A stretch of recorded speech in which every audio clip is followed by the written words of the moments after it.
കുട്ടികൾക്ക് സ്കൂളിൽ കൊണ്ടുപോകാൻ പറ്റിയ നല്ലൊരു ടൊമാറ്റോ റൈസിൻ്റെ എളുപ്പമായിട്ടുള്ള റെസിപ്പിയാണ് കാണിക്കുന്നത്. അതിനുവേണ്ടി ഞാൻ ബസ്മതി റൈസാണ് എടുത്തിരിക്കുന്നത്.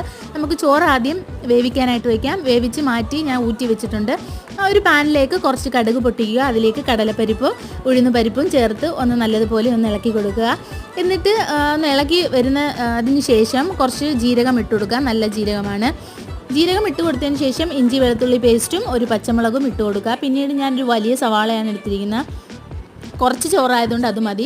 ഒരു വലിയ സവാളയും ഇട്ട് വഴറ്റിയതിന് ശേഷം ഞാൻ 3 തക്കാളി എടുത്തിട്ടുണ്ട്. ഇപ്പം തക്കാളിയും ചേർത്ത് ഇളക്കി കൊടുക്കുക. അതിലേക്ക് മസാല, മഞ്ഞൾപ്പൊടി, കുറച്ച് ഗരം മസാല, കുറച്ച് മുളക് പൊടി, പിന്നീട് കുറച്ച് കായപ്പൊടി, പിന്നീട് കുറച്ച് കുരുമുളക് പൊടിയും കൂടെ ചേർത്ത് ഒന്ന് വഴറ്റിയിട്ട് അതിലേക്ക് കുറച്ച് വെള്ളവും കൂടെ ഒഴിച്ച് നമ്മളൊന്ന് ഒരു മീഡിയം ഫ്ലെയിമിലിട്ട് ഒന്ന് അടച്ചു വെക്കുക. അതിനുശേഷം ആ വെള്ളമൊക്കെ ഒന്ന് വറ്റി വരുമ്പോഴത്തേക്കും നമ്മൾ റൈസ് അതിലേക്ക് ഇട്ട് കൊടുക്കുക. ലാസ്റ്റ് അതിലേക്ക് കുറച്ച് മല്ലിയിലയും കൂടി ഇട്ട് കൊടുക്കുക. അപ്പോഴത്തേക്ക് തിങ്കളാഴ്ച നിങ്ങൾ ഇത് തന്നെ കൊടുത്തു വിട്ടോ സ്കൂളിലേക്ക്.